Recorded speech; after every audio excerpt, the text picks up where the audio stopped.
over the hopes and aspirations of the many. If we are to be a democracy, the people and not the power of money must be sovereign. The preceding administration saw this looming. Indeed, it made no provision in the 2023 appropriation for subsidy after June this year. Removal of this once helpful device that had transformed into a millstone around the country's neck had become inevitable. Also, the multiple exchange rates that had been established became nothing but a highway of currency speculation. It diverted money that should have been used to create jobs, build factories, and businesses for millions of people. Our national wealth was doled out on favorable terms to a hand filthy rich simply by moving money from one hand to another. This too was extremely unfair and is not acceptable. It also compounded the threat that the illicit and mass accumulation of money posed to the future of our democratic system and its economy. I had promised to reform the economy for the long-term good by fighting major imbalances that has plagued our economy, ending the subsidy and the preferential exchange rate system were key to this fight. This fight is to define the fate and future of our nation. Much is imbalanced. Thus, in our economy, immensely profited a tiny elite, the elite of the elite, you might call them. As we move to fight the flaws in the economy, the people who grow rich from them predictably will fight back through every means necessary. But we are ready. Our economy is going through a tough patch, and you are being hurt by it, I know. The cost of fuel has gone up. Food and other prices have followed it. Households and businesses are struggling. Things seem anxious and uncertain. I understand the hardship you face. I wish there were other ways, but there is not. If there were, I would have taken that route, as I came here to help, not to hurt the people and the nation that I love so dearly. What I can offer in the immediate is to reduce the burden of current economic situation, which has imposed on all of us, most especially on businesses, the working class, and most vulnerable among us. Already, the federal government is working closely with states and local governments to implement interventions that will cushion the pains of our people across socio-economic brackets. Earlier this month, I signed 4 executive orders in keeping with my electoral promise to address unfriendly fiscal policies and multiple taxes that are stifling the business environment. These executive orders on suspension and deferred commencement of some taxes will provide the necessary buffers and headroom to businesses in manufacturing sector to continue to thrive and expand. To strengthen the manufacturing sector, increase its capacity to expand and create good paying jobs, we are going to spend 75 billion between July 2023 and March 2024. Our objective is to fund minimum of 75 enterprises with great potential to kickstart a sustainable economic growth, accelerated structural transformation, and improved productivity. Each of these 75 manufacturing enterprises will be able to access 1 billion credit at maximum of 9% per annum, with maximum of 6 repayment for long-term loans and 12 months for working capital. Our administration recognizes the importance of micro, small, and medium-sized enterprises and the informal sector as the drivers of growth. We are going to energize this important sector with 125 billion. Out of the sum, we will spend 50 billion conditional grant to 1 million nano businesses between now and March 24. Our target is to give a minimum of 50,000 each to 1,300 nano businesses owners in each of the 774 local governments across the country. Ultimately, this program will further drive financial inclusion by onboarding beneficiaries into the formal banking system. In like manner, we will fund 100,000 MSMEs with 75 billion. Enterprise and 1 million added maximum 9% interest per annum and repayment period of 36 months. To further ensure that food prices and the items remain affordable, we have had a multi-stakeholder engagement with various farmers and associations and the operators within the agricultural value chain.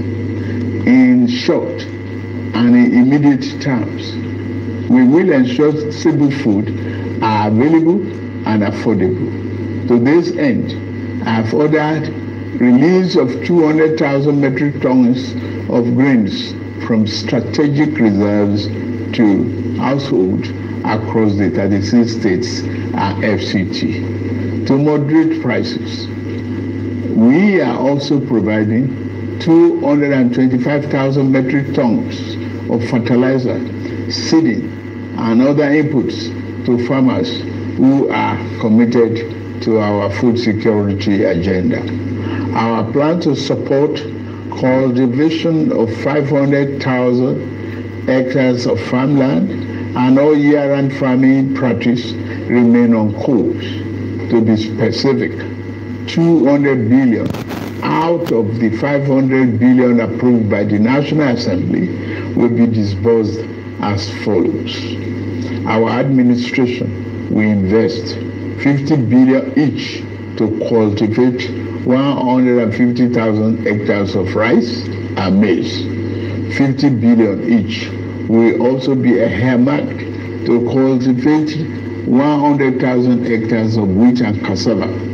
This expansive agricultural program will be implemented targeting small farm holders and leveraging large-scale private sector players in the agri-business with strong performance record. In this regard, the expertise of developed financial institutions, commercial banks, and microfinance banks will be tapped in to develop a viable and appropriate transaction structure for all stakeholders. Fellow Nigerians, I made a solemn pledge to work for you, how to improve your welfare and living condition. It's of paramount importance to me, and it is the only thing that keeps me up day and night. It is in the light of this that I approved the infrastructure support for the states. This new infrastructure fund will enable states to intervene, to invest and reinvest in critical areas and bring relief to many of the pain points, as well as revamp our decaying healthcare and educational infrastructure. The fund will also bring improvement to rural access roads, to to ease evacuation of farm produce to markets. With the fund, our state will become more competitive and on a stronger financial footing to deliver economic prosperity to Nigerians. Part of our program is to roll out buses across state and local government for mass transit at a much more affordable rate. We have made provision to invest 100 billion between now and March 2024 to acquire minimum of 3,000 units of 20-seater CNG fuel buses. These buses will be shared to major transportation companies in the state using the intensity of travel per capita. Participating transport companies will be able to access credit under the facility at a maximum per annum 9% interest rate with 60 months repayment period. And then, in the same vein, we are also working in a collaboration with the labor unions to introduce a new national minimum wage for workers. I want to tell you, our workers, that this, your salary review is coming. Once we agree on the minimum wage and general upward review, we will make budget provision for it for immediate implementation. I want to use this opportunity to salute many private employers in the organized private sector who have already implemented general salary review for employees.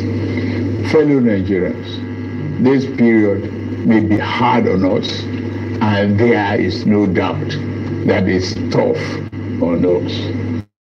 But I urge you all to look beyond the present temporary pains and aim at the larger picture. All our good and helpful plans are in the works. More importantly, I know that they will work. Sadly, there was an unavoidable lag between subsidy removal and these plans coming fully online. However, we are swiftly closing the time gap. I plead with you, please have faith in our ability to deliver and in our concern for your well-being. We will get out of this turbulence, and due to the measures we have taken, Nigeria will be better equipped and able to take advantage of the future that awaits her. And in a little over 2 months, we have saved over 1 trillion naira that will have been squandered on the unproductive fuel subsidy, which only benefited smugglers and fraudsters. That money will now be used more directly and more beneficially for you and your families. For example, we shall fulfill our promise to make education more affordable to all and provide loans to higher education students who may need them. No Nigerian student will have to abandon higher education because of lack of money. Our commitment is to promote the greatest good for the greatest number of our people. On principle, we shall never falter.